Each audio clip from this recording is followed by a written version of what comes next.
Astaghfirullah. Assalamualaikum warahmatullahi wabarakatuh.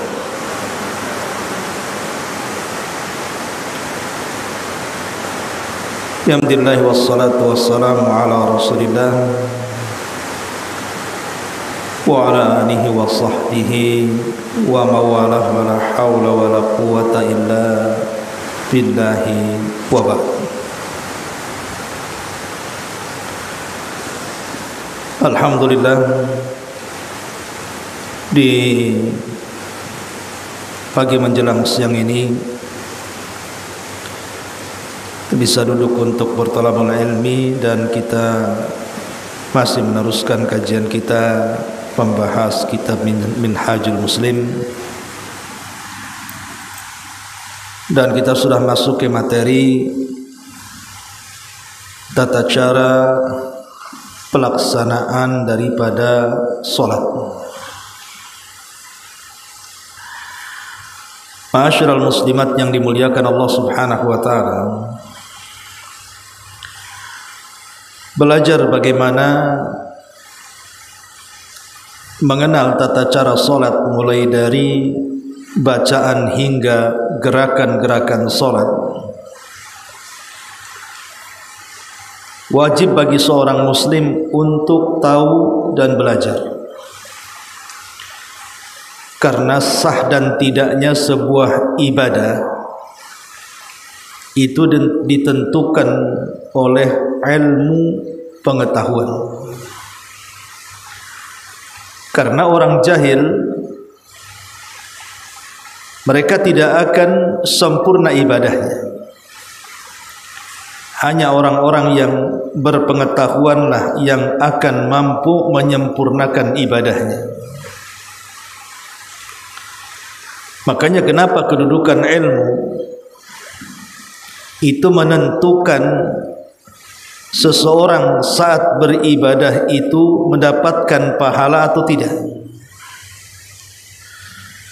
Tapi kejahilan sebaliknya, dipastikan orang-orang jahil yang beribadah mereka tidak akan mendapatkan pahala. Kenapa demikian? Karena umumnya orang jahil saat mereka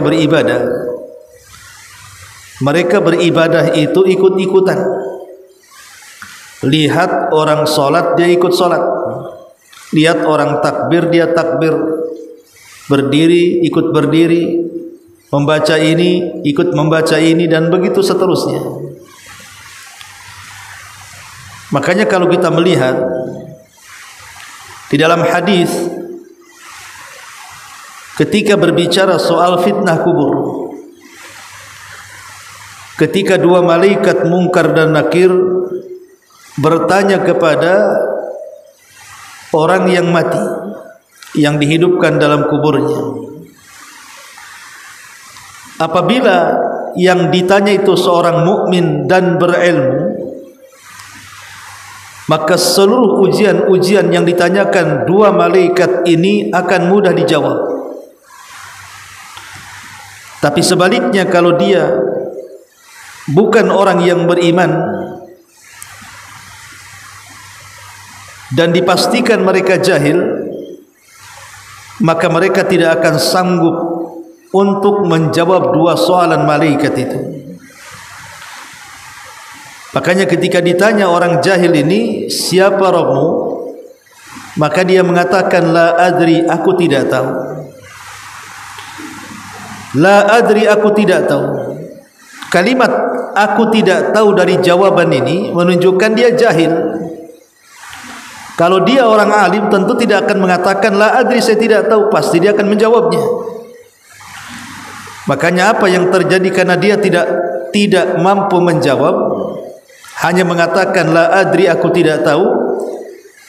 Kemudian dia mengatakan fa'altu kama fa'alan nas wa aqulu kama qalan nas, aku hanya berbuat karena melihat manusia berbuat, aku mengucapkan karena manusia berkata-kata. Dari sinilah kemudian Allah Subhanahu wa taala kirim azab yang disebut dengan azab kubur karena kejahilannya. Tapi kalau orang alim Ketika ditanya oleh Munkar dan Nakir, dia sanggup menjawab. Karena dia sanggup menjawab, luluslah dari fitnah tersebut, makanya Allah kirim nikmat kubur kepadanya. Dari riwayat ini menunjukkan bahwa nikmat dan azab itu ditentukan karena ilmu. Kalau seorang muslim beribadah kepada Allah Subhanahu wa taala berdasarkan ilmu, maka dipastikan ibadahnya akan mengalami kelezatan karena Allah kirim nikmat kepadanya. Tapi kalau dia beribadah karena kejahilan, dia tidak tahu apa yang harus dilakukan kecuali hanya melihat manusia, maka ibadahnya selamanya tidak akan mendapatkan kelezatan dan dipastikan penuh dengan siksaan di dunia ataupun di akhirat. Makanya dalam bab ini kita akan mempelajari tentang tata cara solat secara singkat yang dikarang oleh pengarang kitab ini. Tentu tidak lain supaya memberikan gambaran beginilah cara solat yang dilakukan Nabi SAW. Sebagaimana Rasul mengatakan, "Sallu kama ra'aitumuni usalli." Solatlah kalian sebagaimana kalian melihat aku salat. Baik, untuk mempersingkat waktu, saya akan menyebutkan dari ringkasan apa yang pengarang tulis dalam kitab ini. Saya buat menjadi 28 poin. Secara singkat dari 28 poin ini, yang pertama, seseorang ketika hendak melaksanakan salat, maksudnya ketika masuk ke dalam salat, tentu di luar salat banyak yang dilakukan, seperti berwudu, kemudian juga menutup aurat, kemudian memperhatikan pakaian dan tempat yang akan dilakukan salat dan macam-macam.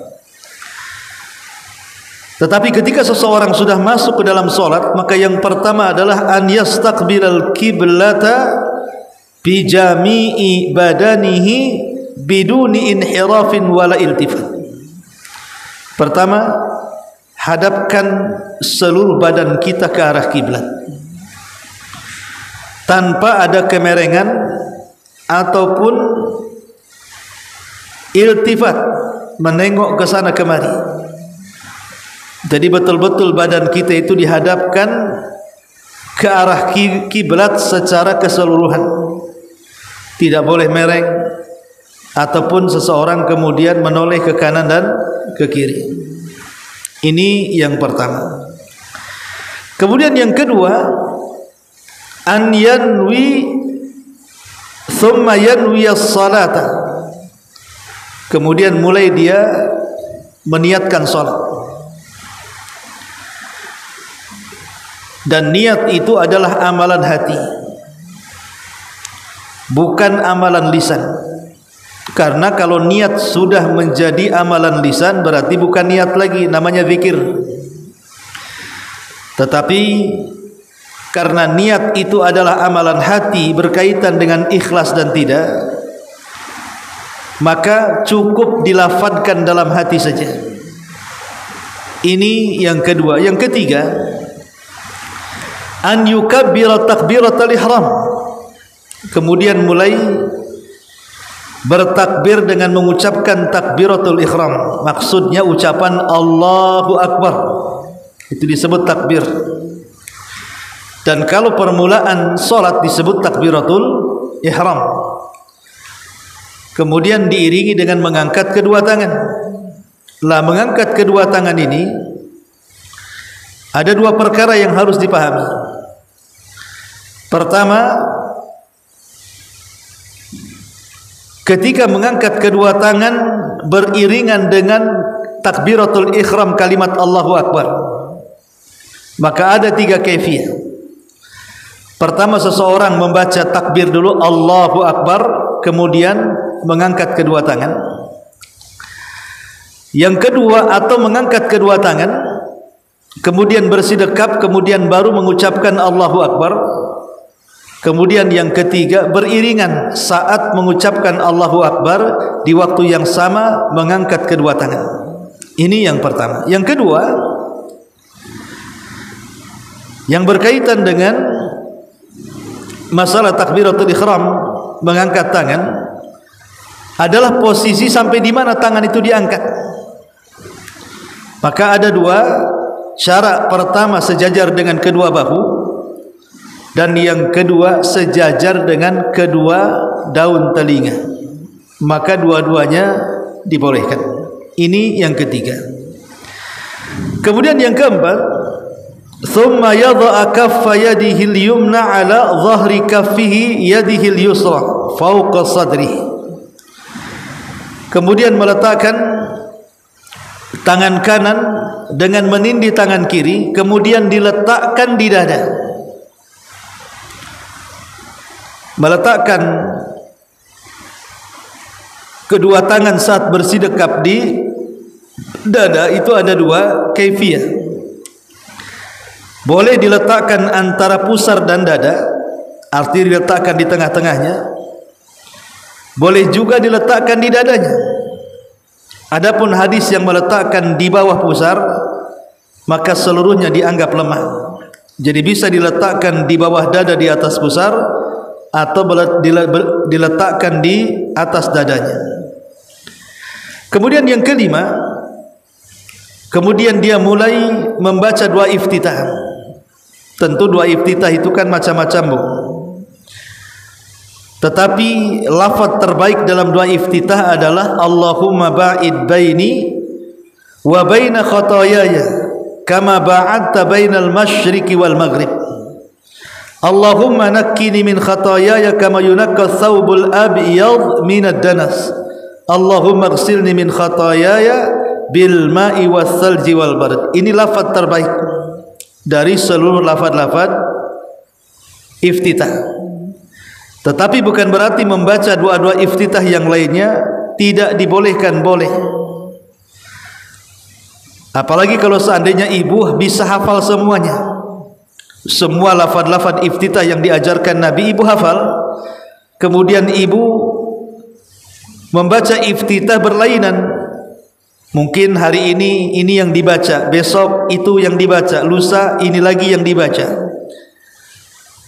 Maka kalau seandainya kita sanggup menghafal semua lafaz-lafaz iftitah, kemudian kita mulai membaca di beberapa salat, maka ini lebih mencocoki sunnah Nabi SAW. Tapi kalau seandainya ibu tidak hafal, hanya satu lafaz iftitah karena itu yang biasa ibu lafadzkan ketika salat, maka tidak mengapa. Cuman lafaz terbaik dalam doa iftitah adalah lafaz Allahumma ba'id baini wa baina khataayaya sampai selesai.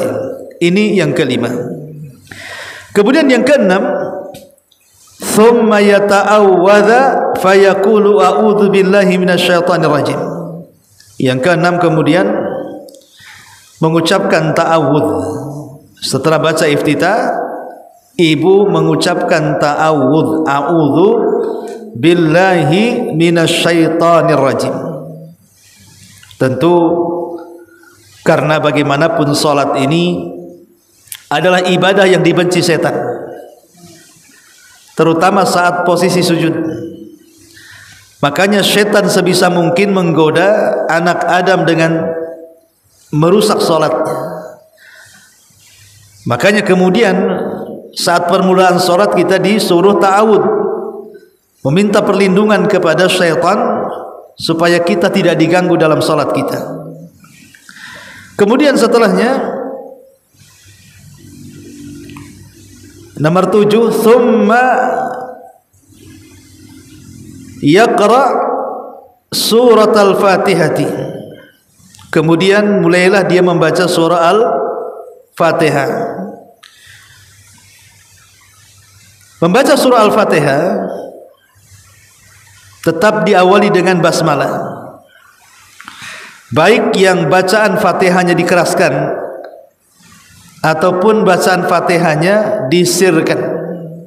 Artinya baik dilakukan di salat yang lakukan di malam hari maghrib, isya atau subuh, atau yang dilakukan di siang hari zuhur ataupun asar, tetap membaca basmalah.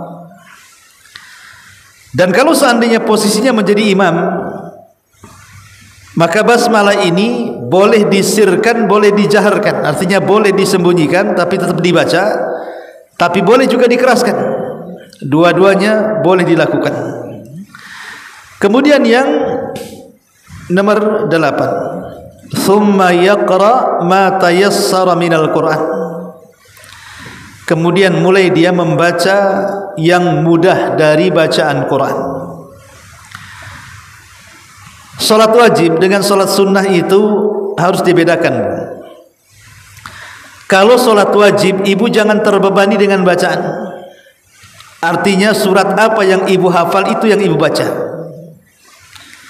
Jangan sampai kemudian surat yang separuh-separuh hafalannya kemudian dibaca.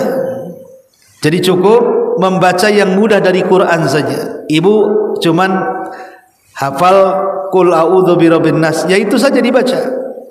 Kemudian ibu hanya menghafal Inna a'tainakal kautsar ataupun surah Al-Lahab atau surah Al-Fil.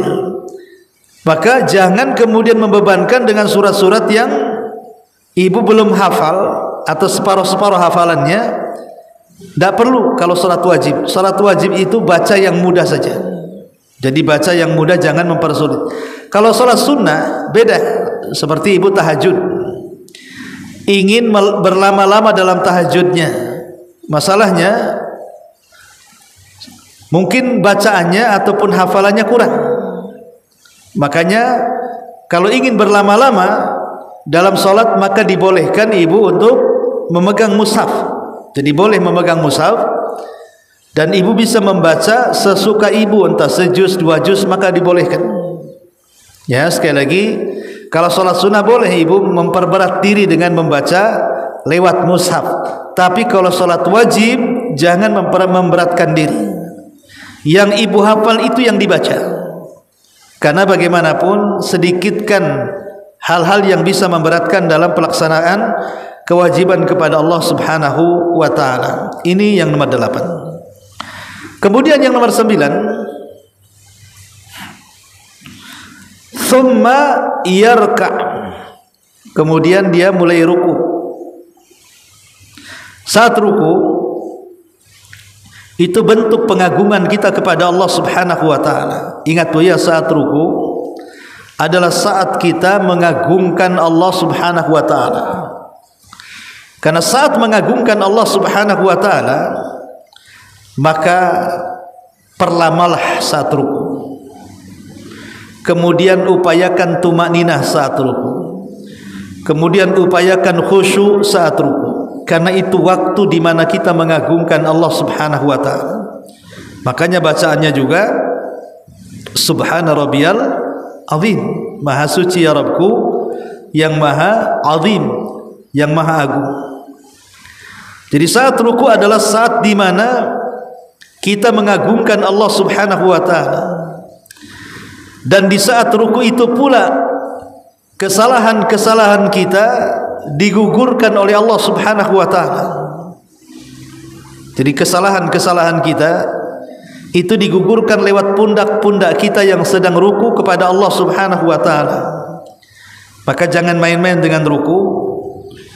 Upayakan khusyuk dalam ruku, tumakninah dalam ruku, dan betul-betul agungkan dengan membaca Subhana rabbiyal azim. Kemudian yang nomor 10,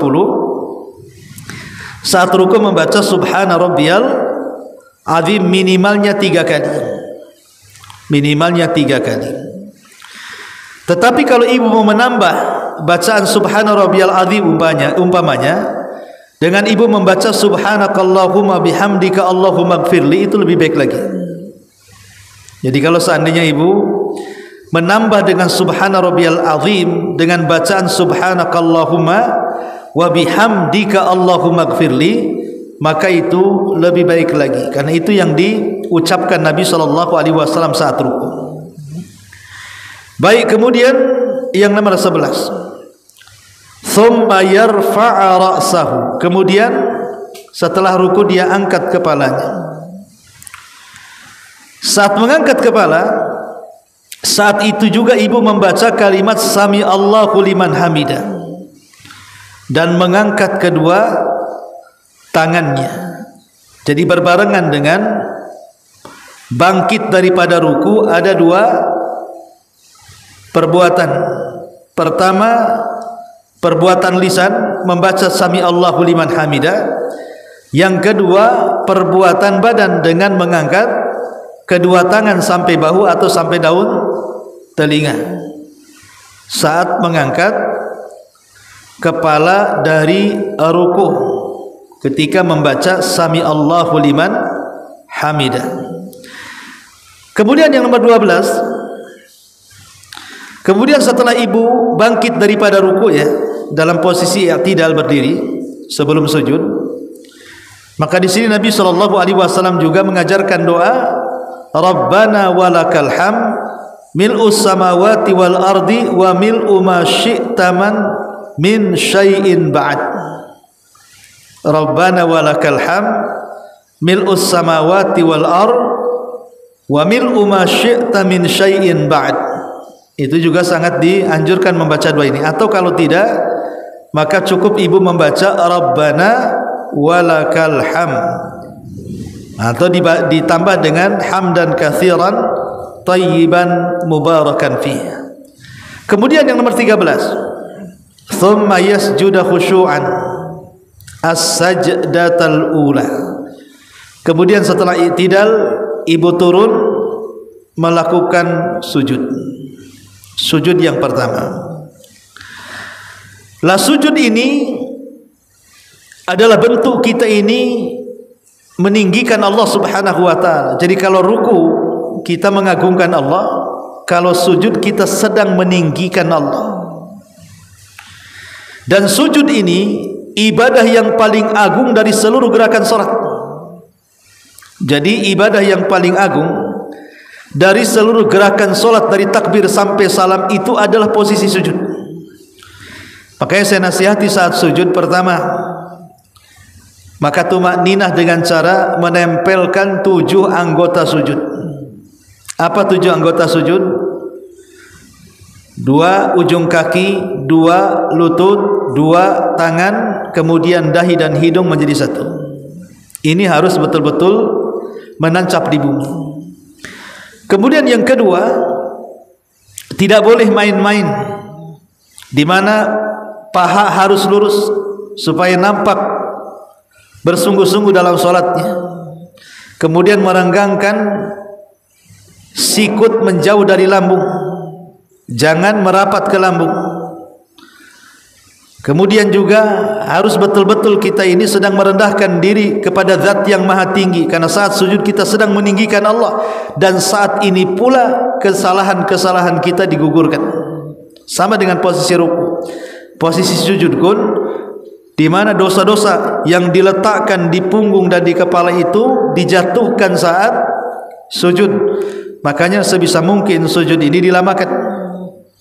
Terutama ibu yang sholat sendirian, maka sebaiknya ruku dan sujud itu agak lama, terutama waktu sujud, karena di waktu sujud inilah doa-doa kita mustajab. Ingat, di waktu sujud doa-doa kita mustajab, maka sungguh-sungguhlah dalam doa setelah membaca subhana rabbiyal a'la. Ini yang ke-12, yang ke-13, yang ke-14.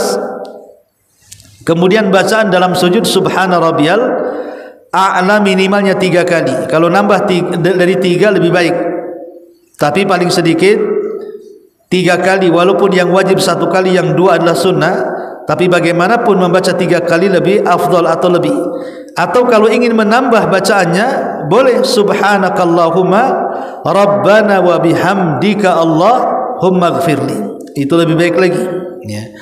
Kemudian yang nomor 15, thumma yarfa'a ra'sahu minas sujudi qa'ila.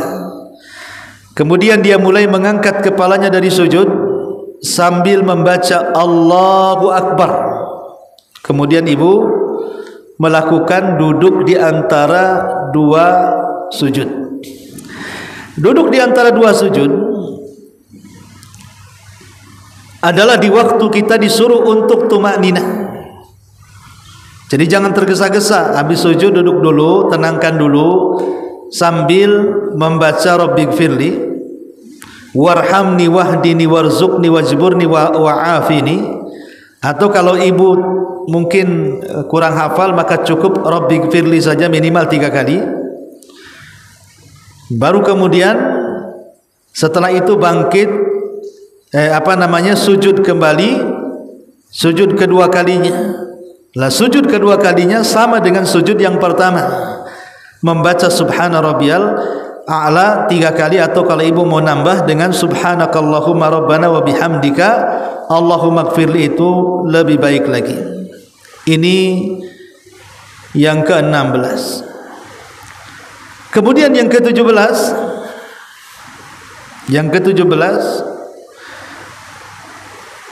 setelah itu kemudian kembali sujud yang kedua. Kemudian yang ke-18 membaca takbir untuk bangkit ke rakaat kedua. Jadi setelah sujud yang kedua, ibu hendak bangkit ke rakaat berikutnya, maka jangan lupa membaca takbir yang disebut dengan takbir intiqal namanya. Takbir intiqal.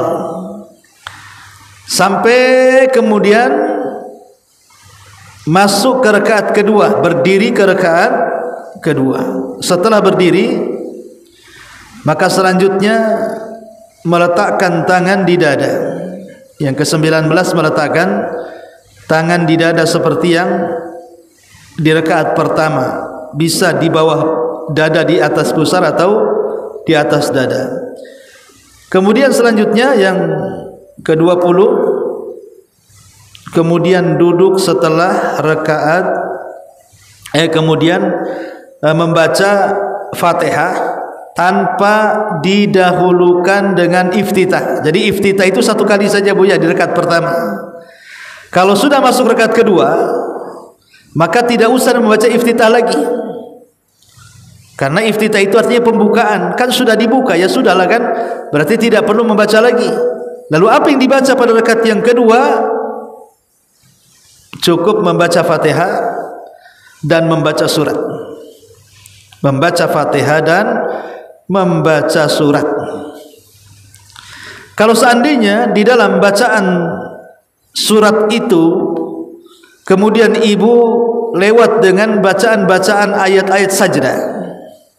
Ayat-ayat sajdah artinya ayat-ayat yang menunjukkan adanya sujud tilawah, maka ibu langsung setelah membaca ayat-ayat sajdah itu langsung sujud, tidak ada ruku, langsung sujud. Lah sujud ini disebut sujud tilawah. Kemudian selesai sujud bangkit lagi, kembali ke posisi. Ini juga diantara bagian daripada kaifiyah salah. Kemudian yang nomor 21. Setelah kemudian di rakaat kedua, kemudian hendak masuk ke rakaat menyempurnakan rakaat kedua dengan ruku, kemudian i'tidal, kemudian sujud lagi. Kemudian disinilah ada yang disebut dengan tasyahud al-awwal. Jadi tasyahud yang pertama. Tasyahud yang pertama ini ibu membaca tahiyat, kemudian membaca salawat. Kemudian ibu membaca tahiyat dulu sampai kepada syahadat.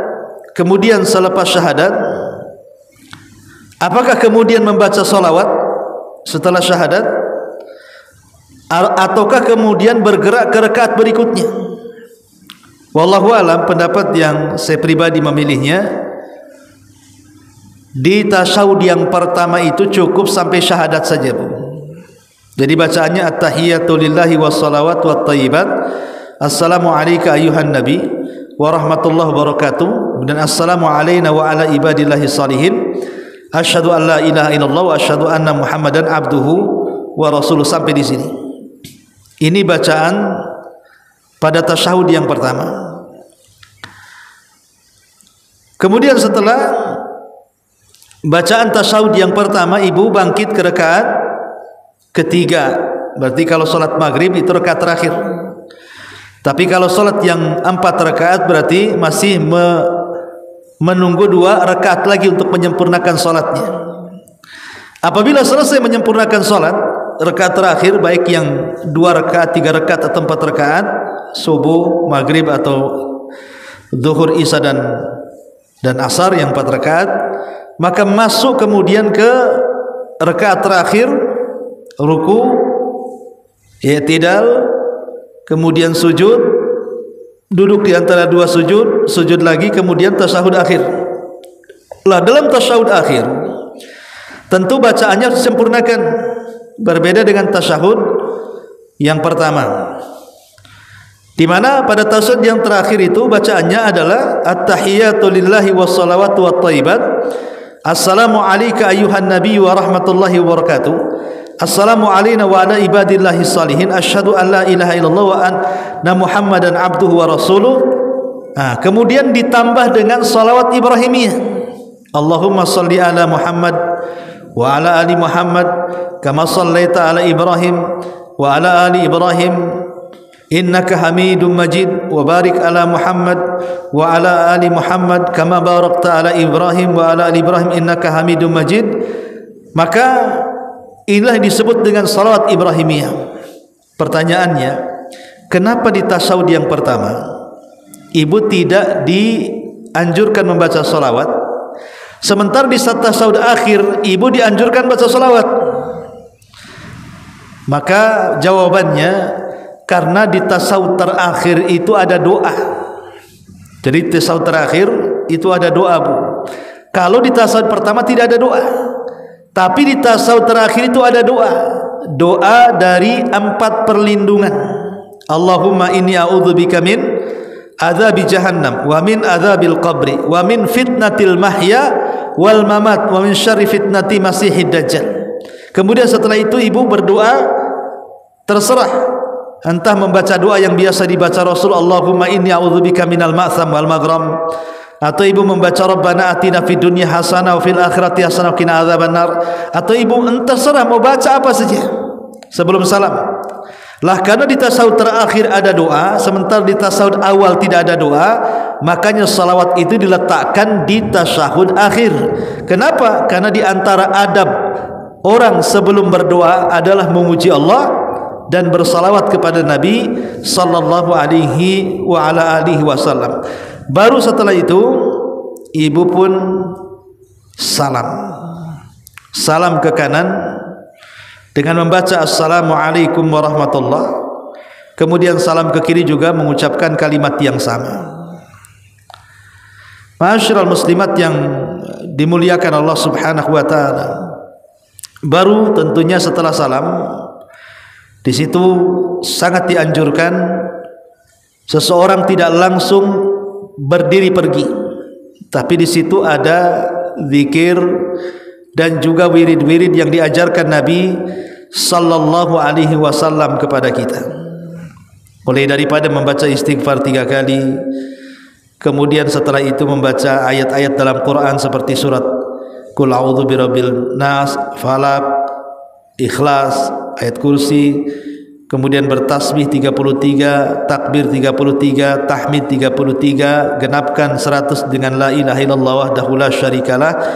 Dan boleh seseorang itu selesai melaksanakan zikir atau wirid, baru kemudian melaksanakan solat yang disebut dengan ba'diyah, kalau memang di situ ada sunnah ba'diyah. Inilah di antara ringkasan poin-poin tentang kaifiyah salat Nabi sallallahu alaihi wasallam. Nah, ini semua saya ringkas dari materi ini supaya mempermudah, makanya saya membuat poin-poin supaya enak dicatat. Baik, sampai di sini Bu, inilah di antara tata cara secara singkat yang disebutkan oleh pengarang. Sebelum saya tutup, silakan kalau ada yang mau bertanya.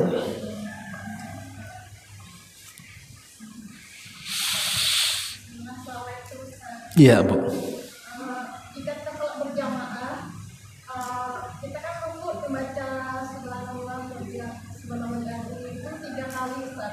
Kalau kita punya waktu lebih, boleh lebih nggak baca, Ustaz? Boleh. Bacaan ruku atau sujud itu yang wajib 1 kali. Jadi kalau tergesa-gesa sholatnya, baca 1 kali sudah cukup. Tapi kalau masih ada waktu, maka minimalnya 3 kali. Yang 1 wajib, yang 2 sunnah. Tapi kalau masih ada waktu, boleh dibaca sebanyak mungkin. Sebanyak mungkin. Umpamanya ibu sholat di belakang imam, imamnya tumakninah, rukunya lama gitu kan. Jadi ibu bisa lebih dari 3 kali membaca subhana rabbiyal azim, atau saat sujud ibu bisa lebih membaca subhana rabbiyal a'la lebih daripada 3 kali, itu lebih baik, lebih banyak, berarti lebih banyak melaksanakan sunnah. Tapi yang wajib dibaca 1 kali, lebihnya itu adalah sunnah. Wallahu a'lam.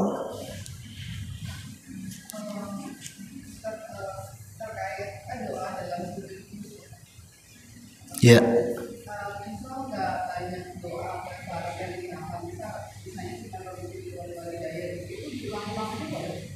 Boleh, tidak ada masalah.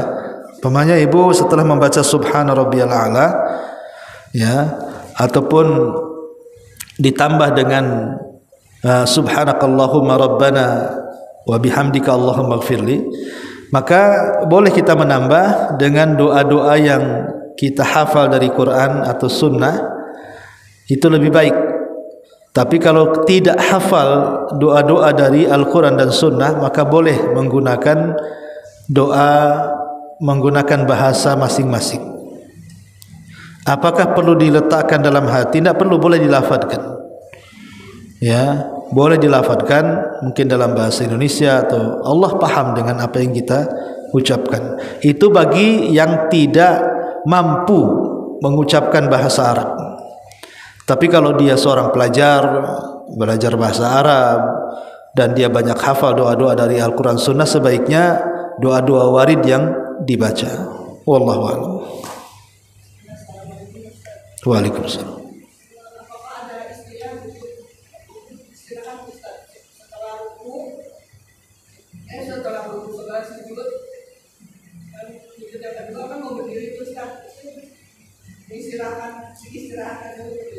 Ada, yaitu bagian juga nggak saya sebutkan tadi. Itu namanya duduk istirahat setelah sujud yang kedua ketika hendak bangkit ke rakaat berikutnya. Itu tujuannya untuk tumakninah, biar tidak tergesa-gesa. Tapi itu kan sunnah, bisa dilakukan bisa tidak. Wallahu a'lam.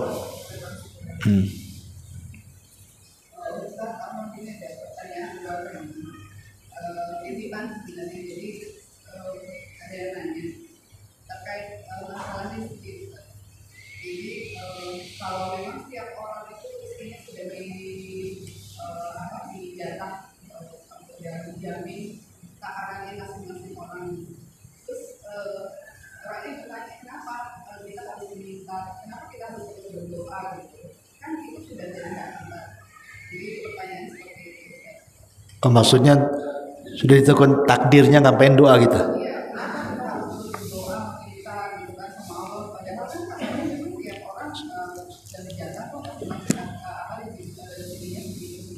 Iya.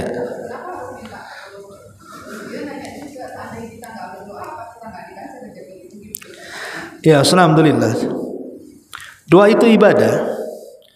Doa itu ibadah dan berpahala. Dan orang yang tidak berdoa dianggap sombong. Innal ladzina, gimana ayatnya itu? Gimana? Pokoknya intinya bahwa Allah Subhanahu wa taala mengatakan orang-orang yang tidak mau berdoa kepada Allah itu dianggap sombong. Kenapa sombong? Karena merasa mampu. Tanpa keterlibatan Allah dia merasa mampu.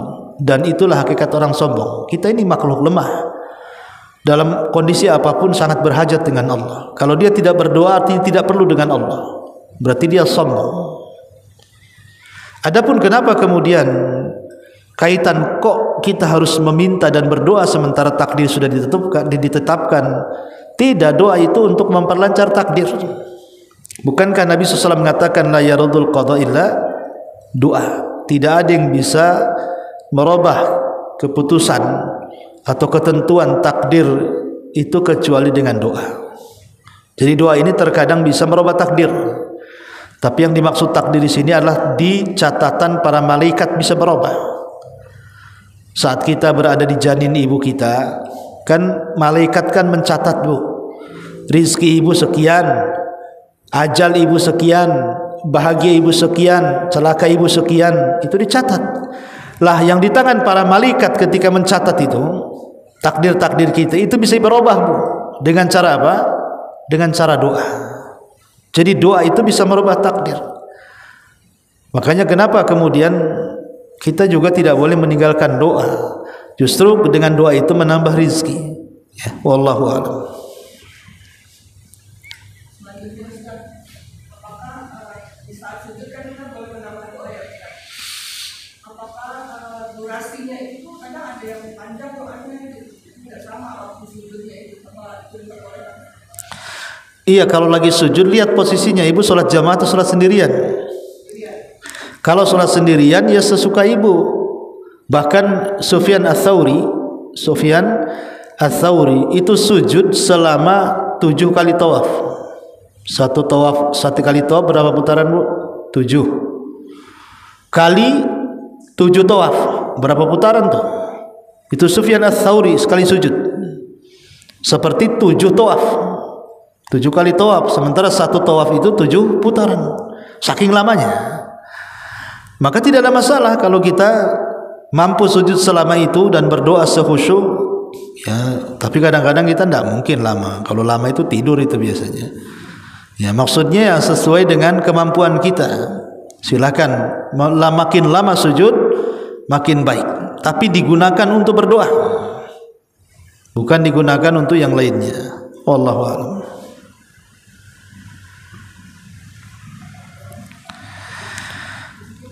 Oke, baik sampai di sini. Mudah-mudahan ada manfaatnya. Subhanakallah bihamdika, asyhadu an la ilaha illa anta, astaghfiruka wa atubu ilaik. Allahu ta'ala alam. Assalamualaikum warahmatullahi wabarakatuh.